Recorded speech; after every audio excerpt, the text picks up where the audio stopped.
أهلا بيكم. معاكم شريف المصري وعينا أمان. كنا بنتكلم على خلاصة مفهوم ريادة الأعمال. قلنا كم نقطة ودلوقتي عايزين نتكلم في الخلاصة بتاعتها.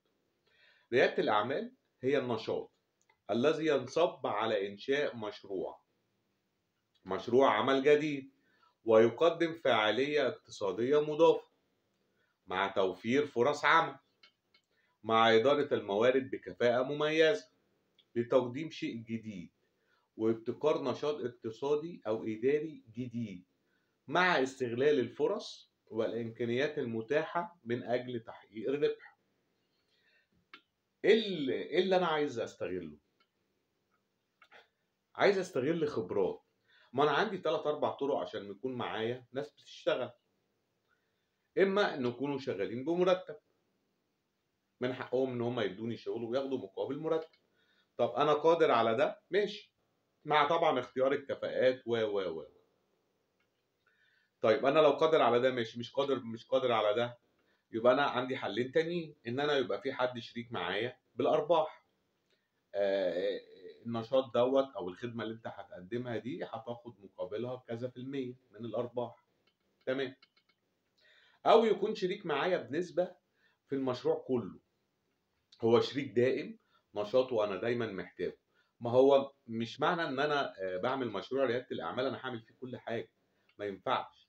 انا هديره، بدير الفكره، بدير حاجات تانية كتير قوي احنا هنتكلم فيها بعدين. بس احنا لحد دلوقتي بنتكلم في المظلة الكبيرة اللي هي مفهوم ريادة الأعمال. أنا عشان أبقى عايز أعمل مشروع تحت بند ريادة الأعمال، إيه اللي أنا محتاجه وأنا هعمل إيه بالظبط.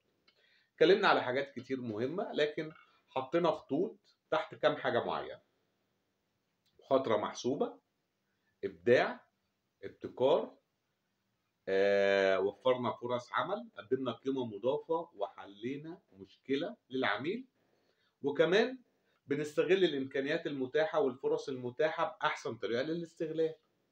الموضوع ده كبير وهنتكلم فيه بعدين بس لما يجي دور. طيب، عشان نخلص من موضوع تعريف ريادة الأعمال هنعمل بعض المقارنات بين المؤسسات اللي شغالة بفكرة ريادة الأعمال والمؤسسات اللي شغالة بالفكر التقليدي.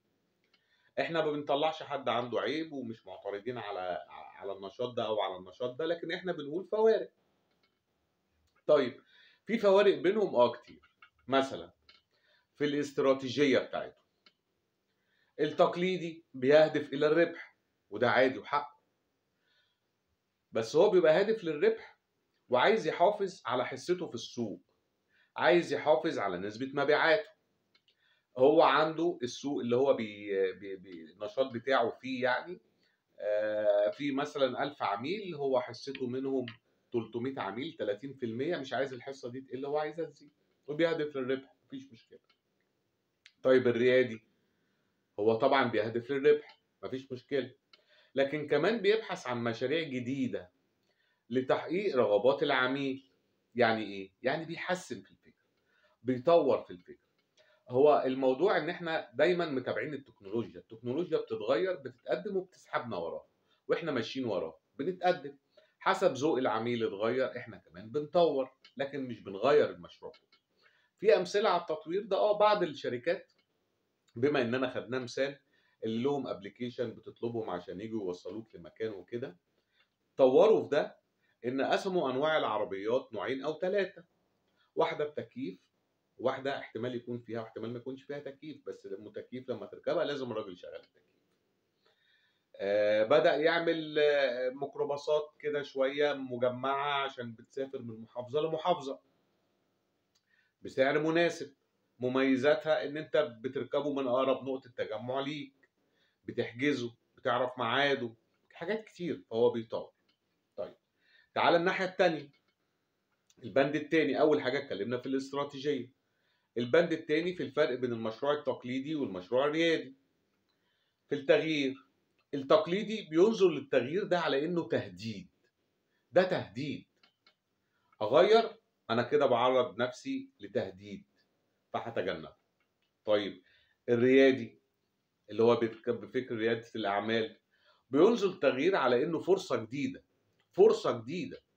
فرصة جديدة لازم ادرسها واشوفها مش هحجبها، مش همنعها، هدرسها واشوفها لو هي كويسه وهتأدي لنمو المشروع انا هعملها، ببص لها على انها فرصه. والتقليدي بيتجنبها. بصوا حجم الفرق كبير. طيب الخطه، اتكلمنا في الاستراتيجيه في التغيير. ثالث حاجه الخطه في التقليدي غالبا بتكون قصيره الاجل. عايز يحسب ارباحه ومبيعاته خلال خطه، او بيعمل جدول لمبيعات والارباح خلال خطه ربع سنويه، نصف سنويه، سنويه. لان هو بالنسبه له النمو كده، لو بعت في الربع الاولاني احسن من الربع الثاني، واقل يعني في الربع الاخير بعت احسن من الربع الثالث، بعت احسن من الربع الثاني، يبقى انا في النمو، يبقى انا ماشي صح، خلاص ما عنديش مشكله يعني. طيب الريادي بتكون خطته طويله الاجل. ليه؟ لانها بتعتمد على البقاء، مش بس لانها بتعتمد على البقاء على القمه. هنرجع تاني للمثال اللي احنا بنتكلم عليه من اول الحلقات بتاعتنا. بنقول ايه؟ الابلكيشن اللي بيبقى عليه وسيله مواصلات بتطلبها علشان توديك من مكان لمكان. كان ابلكيشن بقوا 2، بقوا 3، بقوا 7، بقوا 10، بيزيدوا. طيب في يوم حد عايز يبقى على القمه، بيزود في الاوبشنات، بيزود في الطريقه، بيزود في الحاجات اللي بيقدمها. مش بيلعبوا على السعر، او يعني من وجهه نظري هنا اللعب مش في السعر. مش انا هوديك المشوار ده ب 100 جنيه والحد التاني هيوديه لك ب 95 جنيه فيبقى هو ده الفرق اللي بيننا، لا. بيلعبوا على مميزات كتير بيحطوها. طيب احنا عندنا امثله للمميزات دي نقدر نحطها في مشروعنا المتواضع اللي احنا بنتكلم كل ده علشان في الاخر نبنيه مع بعض ونمشي فيه. عندنا، بس احنا يبقى كده عشان ما ننساش قبل ما نختم الحلقه، ان احنا الفوارق بين المشروع الريادي والمشروع التقليدي قلنا 3 فوارق: الاستراتيجيه، التغيير، الخطه.